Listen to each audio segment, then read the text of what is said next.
කොහොමද මගේ පොත් කියවන යාළුවෝ? අද පොයේ දවසේ කට්ටිය පන්සල් ගියාද? මොකද කරේ? පොත් කියවන්න කාලයක් තියෙන්නේ නැතුව ඇති සමහර විට. සමහර පොත් කියවන්න නැති ඇති නිවාඩු දවසේ. ඉතින් පොත් ගුල්ලි නම් අද නිවාඩු දවසේ පොතක් කියවුවා. ඒ තමයි මේ පොත. මට හිතුණා අද කියවපු පොත අද අරන් එන්න ඕනේ කියලා. එතකොට මේ තමයි අද පොත් ගුල්ලි කියවපු පොත. අද දවසේම කියවලා ඉවර කරා. එතකොට පොතේ නම තමයි සප්තවර්ණ. සප්තවර්ණ කියන්නේ පාට 7ක් කියන එක. ඔගොල්ලෝ දන්නවද මේ රයිටර්ව? රුවනි ලියන්ගොල්ල. මං හිතනවා විතරම පොත් කියවන අපේ යාළුවෝ නම් රුවනි ලියන්ගොල්ලව දන්න වෙති. මේ ඉන්නේ රුවනි මං පෙන්නන්නම්. පොඩ්ඩක් පැහැදිලි නෑ අතන කවරේ දාලා තියෙන නිසා. රුවනි ලියන්ගොල්ල. මම රුවනිගේ ඉස්සෙල්ලාම කියවපු පොත එක්ක මට හරි වෙනසක් හිතුණා මේ පොත්. මේ පොත ඇත්තටම මේ අලුත්ම පොතක් නෙමෙයි. ඒ කියන්නේ මේ ඇවිල්ලා 2025 අලුත්ම මුද්‍රණය. ගිය අවුරුද්දේ බුක් ෆෙයාර් එකෙන් මම ගත්තේ. එතකොට මේ පොත ලියලා තියෙන 2022. නමුත් මම මේක මට හම්බුනේ 2025 බුක් ෆෙයාර් එකේ තමයි හම්බුනේ. ඇත්තටම රුවනි ලියන්ගොල්ලව මට බුක් ෆෙයාර් එකේදී මීට් වෙලා නැහැ. එයාගේ ෆොටෝස් නෑ මම ගත්තු යත් එක්ක. රුවනිගේ පළවෙනි පොත කියවුවහම මට තේරුණා විශේෂ දෙයක් තියෙනවා මේ පොත්වල. ඒ කියන්නේ විශේෂම දේ තමයි ඔයගොල්ලෝ රුවන්ගේ පොත් කියවලා තියෙනවා නම් එයාගේ හැම පොතකම වගේ. ඒ කියන්නේ හැම පොතකම වගේ මම බහුතරයක් පොත්වල දැක්කා. විද්‍යාවත් එක්ක සම්බන්ධ කාරණා ගොඩයි. ඉතින් ඇත්තටම විශේෂයක් තියෙනවා එතන. ඒ කියන්නේ විද්‍යාව තනින් තැනට ගෙනල්ලා තියෙනවා. බොහෝ දුරට රුවනි කියන්නේ විද්‍යාව සයන්ස් ඉගෙන ගත්ත කෙනෙක් වෙන්නත් පුළුවන්. මම ඒක එයාගේ මම කියවලා නැහැ. එයාගේ අර මුලින්ම තියෙන හැඳින්වීම වගේව මට මතක නැහැ. මම කියවලා නැහැ.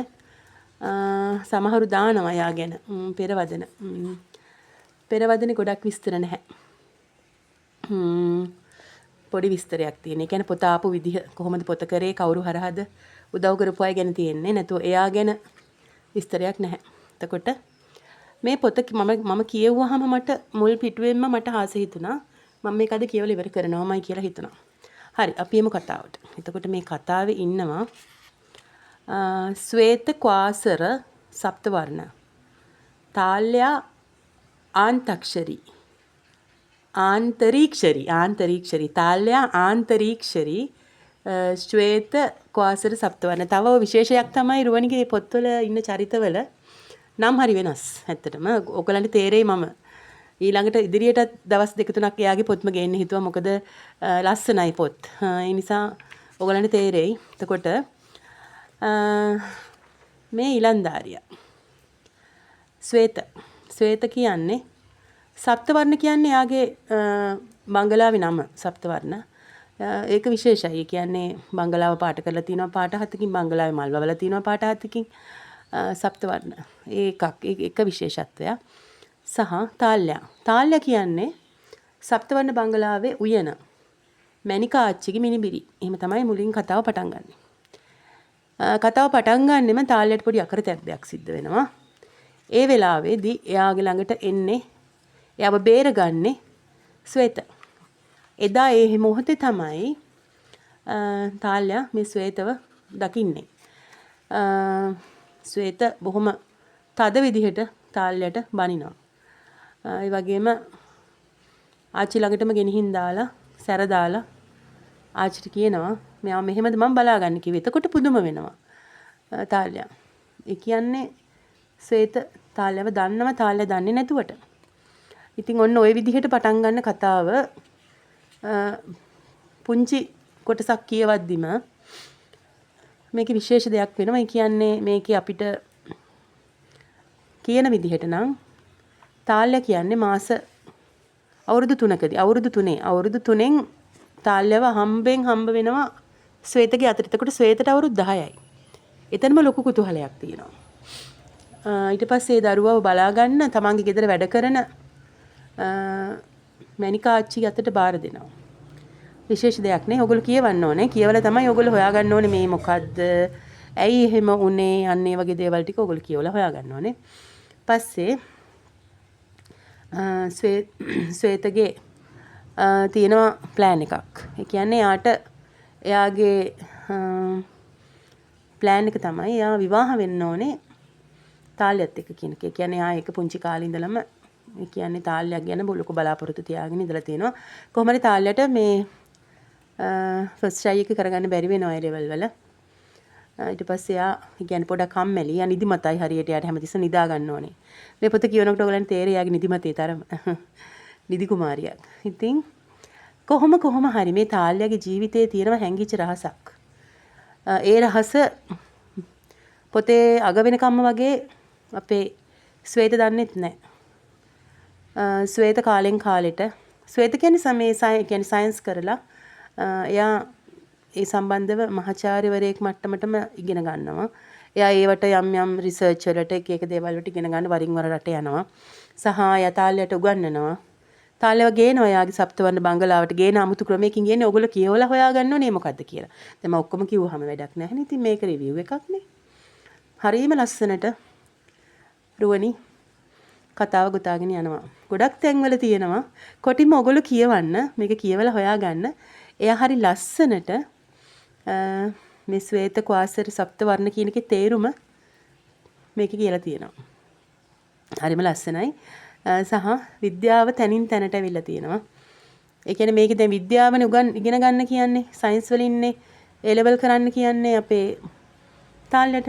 එතකොට තැන් වල විද්‍යාව. ඒ කියන්නේ මේකේ යම් තැන්වල රුවනිගේ අදහස්නේ. ඉතින් රුවනි කියන්නේ සයන්ස් ඉගෙනගත්තු කෙනෙක් වෙන්න ඕනේ. හොඳට රුවනිගේ පරණ පොත්වල පෙරවදන් කියවලා බලන්න හිතුණා මට. මම සාමාන්‍යයෙන් කියවනවා. මට හැබැයි මතකයක් නැහැ. මොකද මම යාගේ පොත් මේ කියන්නේ රුවනි කියන්නේ යාළුවනේ පරණම රයිටර් කෙනෙකුත් නෙමෙයි අලුත්මත් නැහැ. කියන්නේ අතර මැද්දේ 2022 කියන්නේ 20 වගේ කාලේ අපි බලමු යාගේ පළවෙනි පොත ලියපු වර්ෂය සඳහන්ද කියලා පොඩ්ඩක් තියෙනවා. 2009 විද්‍යා ප්‍රබන්ධයක්. හරියට විද්‍යා ප්‍රබන්ධයෙන් තමයි ඉස්සෙල්ලාම ලියලා තියෙන්නේ. අභිරහස් කලාපය කියලා. මේ පොත් මංගව තියෙනවා හැම පොතක්ම වගේ. ඔයගලන්ට මැකින් කරන් එනවා. ඔයගලන්ට අරන් කියවලා බලන්න ඒවයි තියෙන අමුතු. ඒ කියන්නේ මේ ඉගෙන ගන්න දේවල් තියෙනවා. මාත් මේ පොත කියවලා සමහර දේවල් ඉගෙන ගන්නවා. මෙයාගේ පොත්වල තියෙන ඉගෙන ගන්න දේවල්. හරි. එතකොට තාල්යව කොහොමද බංගලාවට අරන් එන්නේ? තාල්යව කොහොමද අවුරුදු 10 දී ශ්වේතගේ අතට හම්බෙලා තියෙන්නේ? මැනිකාච්චි කියන්නේ කවුද? තාල්යගේ අම්මයි තාත්තයිට මොකද උනේ? අවසානයේදී මෙතන ඉන්නවා තව චරිතයක්. ඒ කියන්නේ තාල්යව බලා ගන්න කෙනෙක් ඉන්නවා. එයාට ඒ කියන්නේ කලු කියලා එයා මේ මොනවාද කියන්නේ යාට ගාඩ් කෙනෙක් වගේ. එතනත් පුංචි කතාවක් යනවා. සහ මේක ඉන්නවා අපේ ශ්වේතගේ මල්ලි හරිම ඉතින් දඟකාරයා කටකාරයා සස්විද එයාගේ නම. එයත් ඉන්නවා මේ කතාවේ ලොකු කොටසක් එයත් මේක රඟපානවා. එතකොට අවසානයේදී මොකද වෙන්නේ? තාල්ලියට සහ තාල්ලියගේ පවුලය ගැන එයාට දැනගන්න හම්බ වෙයිද? ඒ වගේම තාල්ලියගේ ආදරේ එයාට දිනා ගන්න පුළුවන් වෙයිද? මොකද සිද්ධ වෙන්නේ? තාල්යා ආන්තරීක්ෂරී සහ ශ්වේත ක්වාසර සප්තවර්ණගේ කතාවේ එන්ඩ් එක මොකක්ද? මේ දෙන්න දිනයිද පෙරදෙයිද? මේක කියවන්න. කියවලා ඔයගොල්ලෝ ඒක හොයාගන්න ඕනේ. 1450ක් වෙනවා පොත. මේක 2022 එකක් නිසා මේක ලයිබ්‍රරි වල අනිවාර්යෙන් තියෙනවා. පිටු 294යි. හරිම ලස්සන පොතක්. ඒ කියන්නේ මේ රුවනි ලියන් ගොල්ල කියන්නේ අමුතුම විදිහේ යාට තියෙන යාගේ කතා ශෛලියක්. එයා කාගෙන්වත් කොපි කරලා නැහැ. මොකද මම දන්නවා මම මේ වෙනකොට පොත් 3000කට වැඩියෙන් කියවපු කෙනෙක්. මගේ ජීවිත කාලය තුළ 3000කට වැඩියෙන් මම දැන් කියවලා තියෙනවා. මම දන්නවා රයිටර්ස්ලාගේ පොතක් අතට ගත්තම පළවෙනි පිටුව දෙක කියවනකොට අපිට තේරෙනවා මේ රයිටර් කාව හරි කොපි කරලාද. මේක අපි කාගේ හරි කියවපු පොතක වගේ නේද කියන එක අපිට තේරෙනවා. අපි හොඳ රීඩර් කෙනෙක් නම් අපිට ඒක කියන්න පුළුවන් පළවෙනි පිටුවෙන්. කාගෙන්වත් කොපි කරලා නැති. තමන්ගේම ශෛලියකට ලස්සනට ලියන කෙනෙක් රුවනි. ඉතින් මම අනාගතේ කැමති රුවනිව මුණ ගැහෙන්න බුක් ෆෙයා එකේදී. අපි බලමු රුවනිගේ ගම් පළාත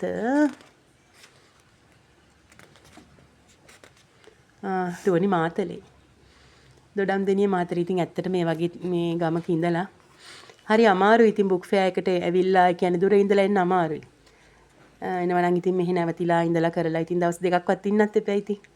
අපි කත් කියමු රුවනිට එන්න කියලා බුක් ෆෙයා 2026 බුක් ෆෙයා එකේදී රුවනිව මුණ ගැහුණොත් මං අනිවාර්යෙන් ෆොටෝස් අරගෙන ඔයගලන්ට ගෙනල්ලා පෙන්නන්නම් සහ මං හිතනවා රුවනිට මම යවනවා මගේ මේ රිවිව් එක. එයා බලලා සතුටු වෙයි කියලා මං හිතනවා. මං ගොඩාක් රයිටර්ස්ලට ඇරියා මම කරපු රිවිව් ඒගොල්ලෝ ගොඩක් සතුටු වුණා. පහුගිය දවස්වල දැන් ඒගොල්ලෝ මාත් එක්ක එකතු වෙලත් ඉන්නවා පොත්ගුල්ලි එක්ක. මට හරිය සතුටුයි කියන්න. මම මේ කරන්නේ පොත් කියවන අයට පොත් කියවන්න ආස වෙන්න කතාව ගැන පුංචි සඳහනක් කිරීම විතරයි. ඉතින් මං ආසයි පොත් කියවන සමාජයක් රටක් ඉදිරි කාලෙත් බිහි වෙනවා නම්. ඒ කියන්නේ අනාගතේ පොත් කියවන පිරිසක් බිහි වෙන්න ඕන. පොත් කියවන්න ඕන. නැත්තම් ගොඩාක් දරුවෝ සමාජ මාධ්‍ය සහ තාක්ෂණය වැඩියෙන් පාවිච්චි කරලා අමාරුයි වැටිලා ජීවිතය පවා හානි කරන තමන්ගේ ප්‍රතිරූපයට හානි කරන දේවල් ගොඩාක් අපේ රටෙත් දක්නට ලැබෙනවා. ඒ නිසා යාළුවනේ ඔයගොල්ලෝ පොත් කියවන්න ඕනේ. මම දන්නවා නිකමට හරි මේ රිවිව් එකක් කරලා බලන්නේ පොතට ආස කෙනෙක්. විනාඩි 10ක් හෝ 11ක් කාලයක් බොහොම ඉවසීමෙන් මේක අහගෙන ඉන්නේ පොතට ආස කෙනෙක්. අද කාලේ අපි YouTube එකට ගියත් අනුන්ගේ උපදූප නළුන් ලියන්ගේ ගොසිප් තමයි ගොඩක් බලන්නේ. ඉතින් පොත් කියවන්නේ හැමත් කෙනෙක්. පොත් කියවන්න බෑ හැමෝටම. ඒ කියන්නේ පොතට ආදරය කරන්න බෑ. එහෙනම් පොත්වලට පෙම් බඳින මගේ ආදරණීය යාළුවන්ට සප්තවර්ණ කියවන්න කියලා මම ආරාධනා කරන ගමන් එහෙනම් අද දවසේ පින්බර පොහොය දවසක් වෙන්න ඕනි හැමෝටම සහ පොත්ගුල්ලි ආයෙත් එන්නම් ඔයගොල්ලොත් එක්ක. එහෙනම් ගිහින් එන්නම්. ආදරේ පොත්ගුල්ලි.